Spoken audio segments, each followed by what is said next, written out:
ब्रह्मपुत्र नदी का इतिहास भारतीय उपमहाद्वीप की सबसे महत्वपूर्ण और प्राचीन नदियों में से एक है। यह नदी अपने स्रोत से लेकर बहने तक कई संस्कृतियों और सभ्यताओं का हिस्सा रही है। ब्रह्मपुत्र नदी का उद्गम तिब्बत के तसोला झील से होता है, जहां इसे सनपोक कहा जाता है। यह नदी तिब्बत के पश्चिमी हिस्से से बहते हुए भारत के अरुणाचल प्रदेश में प्रवेश करती है और फिर असम में प्रवेश करती है, जहां इसे ब्रह्मपुत्र के नाम से जाना जाता है।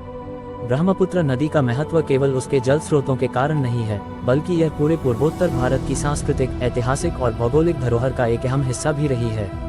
इस नदी के किनारे विभिन्न पुरानी सभ्यताएं बसी हुई थीं। नदी के किनारे बसे कई प्राचीन नगरों और सभ्यताओं का अस्तित्व इस बात का प्रमाण है कि प्राचीन काल में यह नदी एक महत्वपूर्ण व्यापार मार्ग और सांस्कृतिक संपर्क का साधन रही थी। हिंदू धर्म में ब्रह्मपुत्र को एक पवित्र नदी माना जाता है। इसे भगवान ब्रह्मा के पुत्र के रूप में पूजा जाता है और हिंदू पौराणिक कथाओं में इसका विशेष स्थान है। ऐतिहासिक रूप से भी यह नदी भारत और तिब्बत के बीच व्यापार और सांस्कृतिक आदान प्रदान का एक अहम माध्यम रही है। मध्यकाल में भी यह नदी महत्वपूर्ण थी, खासकर जब मुगल साम्राज्य का विस्तार हुआ था। असम और बांग्लादेश के इलाके में मुगल साम्राज्य ने नदी के किनारे सैन्य अभियान चलाए थे। इसके अलावा ब्रह्मपुत्र नदी ने बांग्लादेश के साथ भारत के पानी के विवादों में भी प्रमुख भूमिका निभाई है।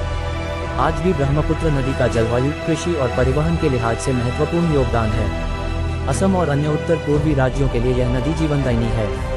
नदी के किनारे बसे गांवों और शहरों की अर्थव्यवस्था बड़ी हद तक इस नदी के जल पर निर्भर है। नदी के कारण कई ऐतिहासिक घटनाएं भी घटी हैं, जैसे 1950 में आया भूकंप, जिसने असम में एक बड़े हिस्से को प्रभावित किया और नदी के प्रवाह को भी बदल दिया। वर्तमान में ब्रह्मपुत्र नदी अपने जलवृद्धि, बाढ़ और संरक्षण की समस्याओं के कारण कई चुनौतियों का सामना कर रही है, लेकिन इसका ऐतिहासिक और सांस्कृतिक महत्व आज भी अपरिवर्तित है।